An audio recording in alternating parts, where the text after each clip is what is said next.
आप देख रहे हैं अब तक न्यूज इंडिया, जो आपको रखे आगे। आइए दर्शकों, एक बार फिर आपका स्वागत है अब तक न्यूज पर। मैं जाबिर शाह।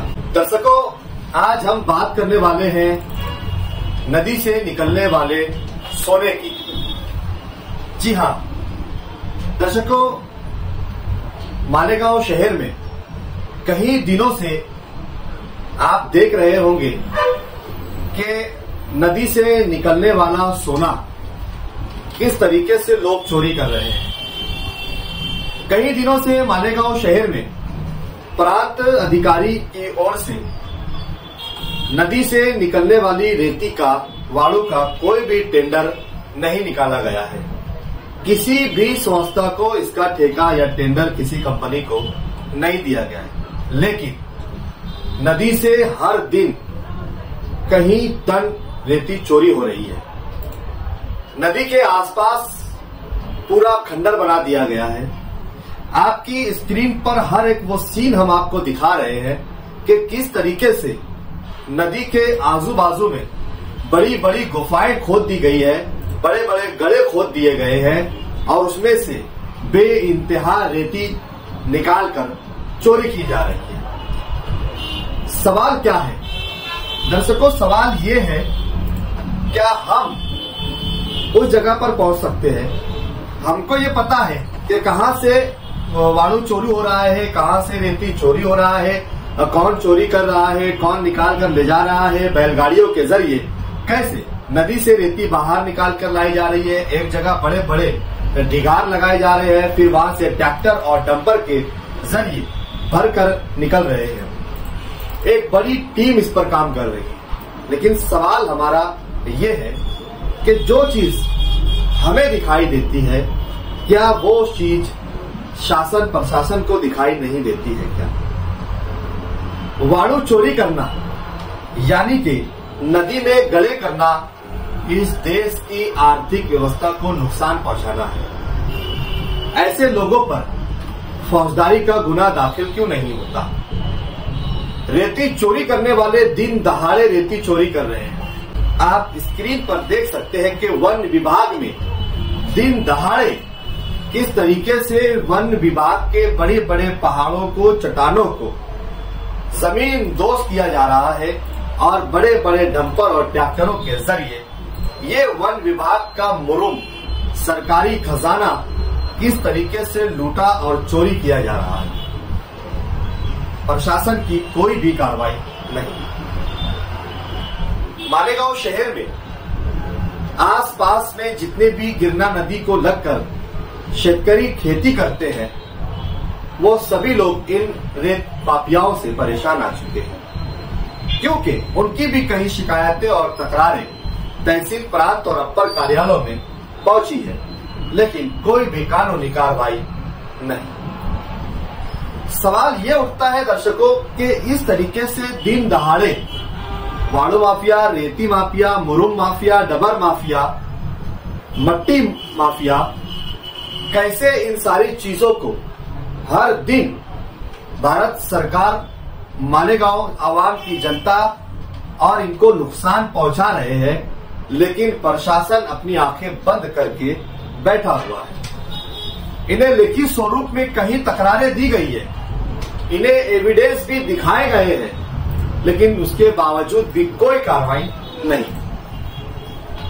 कलेक्टर साहब तक इस बात को पहुंचाया जाए, अपर साहब तक इस बात को पहुंचाया जाए, प्रांत साहब तक इस बात को पहुंचाया जाए, तहसीलदार तक इस बात को पहुंचाया जाए, लेकिन कोई भी कानूनी कार्रवाई नहीं हो रही है। क्या अब एक सामान्य साधारण नागरिक को महसूल मंत्री से बात करनी होगी? क्या उसे सरकार में बैठे हुए बड़े मंत्रियों के पास जाना होगा? लेकिन सवाल फिर ये आता है दर्शकों कि ये वाड़ू माफिया, रेत माफिया, मुरुम माफिया, डबर माफिया, इन पर आशीर्वाद किसका है? किसके आशीर्वाद से ये दिन दहाड़े भारत सरकार के इस खजाने को लूट रहे हैं? ये दिन दहाड़े वन विभाग के माल को लूट रहे हैं। ये दिन दहाड़े नदियों में गड्ढे खोद कर, बड़े बड़े खड्डे खोद कर वहां से रेती बालू निकाल कर चोरी कर रहे हैं, तो किसी न किसी के आशीर्वाद के सिवा तो ये नहीं हो रहा होगा। लेकिन सवाल ये है कि इन पर आशीर्वाद किसका है। इस पर हम लोगों ने बात की है निखिल पवार से, जो हमी मालेगांव विधायक संघर्ष समिति के अध्यक्ष हैं।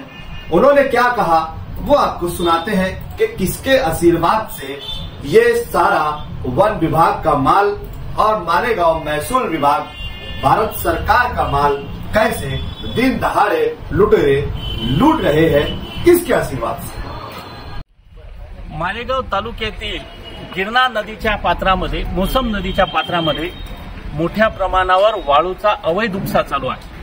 वस्तुस्थिती अशी आहे की 200-250 बैलगाड्यांच्या माध्यमातून नदी पात्रातली वाळू काढली जाते आणि ही वाळू नदी पात्राबाहेर जिथे काटेरी झुडपं आहे त्या ठिकाणी स्टोअर केली जाते आणि त्या ठिकाणून ती डंपरने आणि ट्रॅक्टरने वेगवेगळ्या ठिकाणी पाठवली जात आहे। तसेच दरेगाव, माळदे, सवनगाव, सायने, लोणवडे, दसाने या भागातून, त्याचबरोबर वनपरिक्षेत्रातील विविध भागामध्ये मोठ्या प्रमाणावर अवैध मुरुम उत्खनन चालू आहे। याकडे महसूल प्रशासनाचं आणि वन विभागाचं पूर्णतः दुर्लक्ष आहे असं म्हणता येणार नाही, तर ते आर्थिक हितापोटी आणि हितसंबंध जपण्यासाठी हे दुर्लक्ष केलं जात आहे। या संदर्भात आम्ही मालेगावकर विधायक संघर्ष समितीने आणि तालुक्यातल्या विविध सामाजिक संघटनांनी, विविध सामाजिक कार्यकर्त्यांनी यावर महाराष्ट्र शासनाकडे, महसूल विभागाकडे, वन विभागाकडे वेळोवेळी पत्रव्यवहार केला आहे,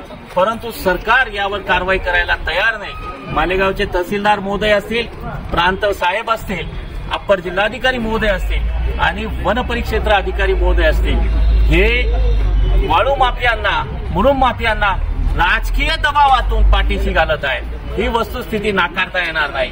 पर्यावरणाचा ह्रास होत असताना जर सरकार शांत बसत असेल तर यावर येणाऱ्या काळात आम्हाला आंदोलन करावं लागेल, असा इशारा या ठिकाणून मी देऊ इच्छितो। तो दर्शकों, आपने सुना कि किस तरीके से महसूल विभाग के माल को, जनता के माल को, वन विभाग के माल को, सरकारी माल को कौन किसके आशीर्वाद से लूट रहा है।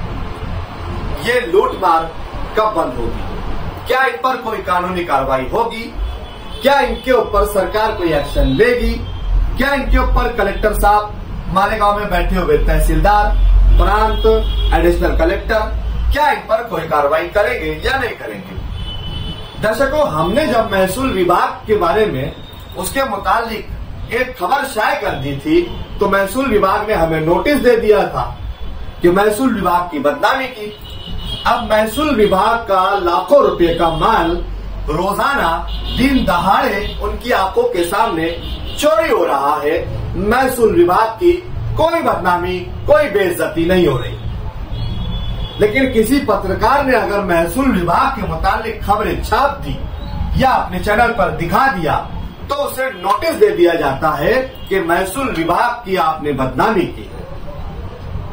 अब सवाल ये आता है, क्या महसूल विभाग में मालेगांव में बैठे हुए सरकार के नुमाइंदे, सरकार के प्रतिनिधि, सरकार के कर्मचारी, क्या इनके साथ इन रेत माफिया, वाळू माफिया, मुरुम माफिया, डबर माफिया के साथ कोई साठगांठ तो नहीं है? ये हमारा सवाल है। अगर इनके साथ कोई साठगांठ नहीं है तो इन लोगों को इतनी छूट क्यों? इन पर कानूनी शिकंजा क्यों नहीं कसा जा रहा? इन लोगों को गिरफ्तार क्यों नहीं किया जा रहा? इन पर फौजदारी का गुना दाखिल क्यों नहीं किया जा रहा?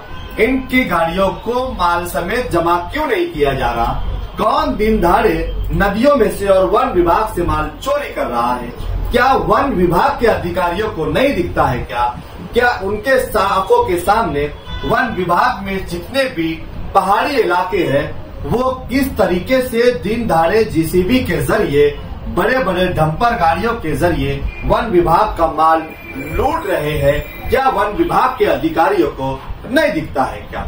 ये हमारा सवाल है। अब देखना ये है कि हमारे इस आवाज उठाने से महसूल विभाग के अधिकारी और वन विभाग के अधिकारी क्या कोई एक्शन मोड में आते हैं या फिर किसी दबाव में खामोश बैठे तमाशाई बने रहेंगे, ये हम जरूर देखेंगे। दर्शकों, आप हमारे इस आवाज उठाने को कैसे देखते हैं?